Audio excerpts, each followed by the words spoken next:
Hola, bienvenidos a Maficun. Hoy os traigo un problema que habla de transformadores. Ya sabéis, uno de los apartados del tema de magnetismo. Vamos a ver, ¿qué es un transformador? Un transformador es un dispositivo que funciona con corriente alterna y nos sirve para dos cosas. O bien para subir el voltaje de la corriente, es decir, tenemos una corriente que entra por el circuito primario y queremos que la corriente que salga por el secundario tenga más voltaje. O bien para lo contrario, es decir, queremos bajar el voltaje, ¿de acuerdo? Eso, por ejemplo, ocurre en los cargadores de nuestros móviles. La corriente que sale del enchufe es de 220 voltios y en cambio el voltaje que llega al móvil es de 12 voltios. Por lo tanto, debe haber un transformador que baje el voltaje. Bueno, en nuestro problema nos dicen que tenemos un transformador. El número de espiras que entran en el circuito primario es de 1000. El número de espiras que entran en el circuito secundario es de 20. Aquí ya nos están dando una pista. Cuando el número de espiras del secundario es menor, quiere decir que el voltaje que obtendremos después de que la corriente pase por el transformador será menor que en la entrada. ¿De acuerdo?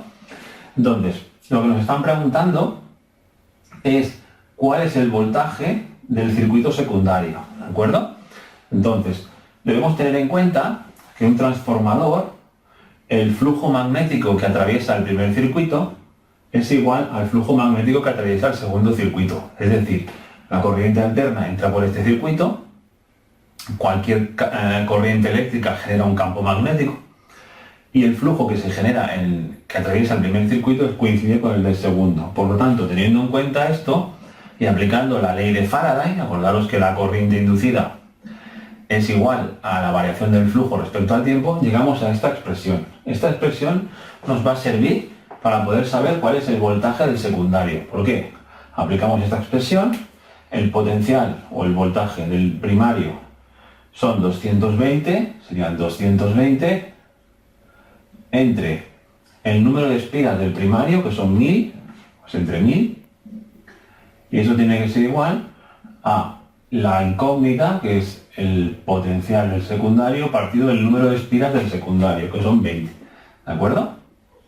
Despejamos de aquí el potencial del secundario, el 20 lo pasamos multiplicando, nos quedará 220 por 20 entre 1000. ¿De acuerdo? Y si calculamos esto, pues tenemos 220 por 20 y esto lo dividimos entre 1000. Y esto me da 4,4 voltios. ¿De acuerdo? Fijaros que se ha cumplido lo que habíamos pronosticado. El voltaje de entrada son 220, en cambio el de salida es de 4,4. Hemos disminuido el potencial, ¿de acuerdo? Y luego me preguntan en el apartado B cuál es la intensidad del circuito primario y cuál es la potencia que consume este instrumento. Debemos tener en cuenta una segunda hipótesis, y es que el transformador lo consideraremos ideal, es decir, que no tiene pérdidas energéticas. Por lo tanto, toda la potencia que entre por el primario será igual a la potencia que salga por el secundario. Como la potencia eléctrica es igual al voltaje por la intensidad, podemos aplicar esta ecuación. Y así podemos decir, para averiguar la intensidad del primario, podemos decir potencial del primario 220, ¿vale? Por la intensidad del primario, que no la sabemos, y esto será igual al potencial del secundario, que la tenemos aquí, 4,4, por la intensidad del secundario, que tenemos aquí, que son 100, ¿de acuerdo? Despejamos de aquí intensidad 1 y nos queda 4,4 por 100 entre 220. Si hacemos esta pequeña operación, obtendremos cuál es la intensidad. Serían 100 por 4,4 dividido entre 220. La intensidad es de 2 amperios, ¿de acuerdo?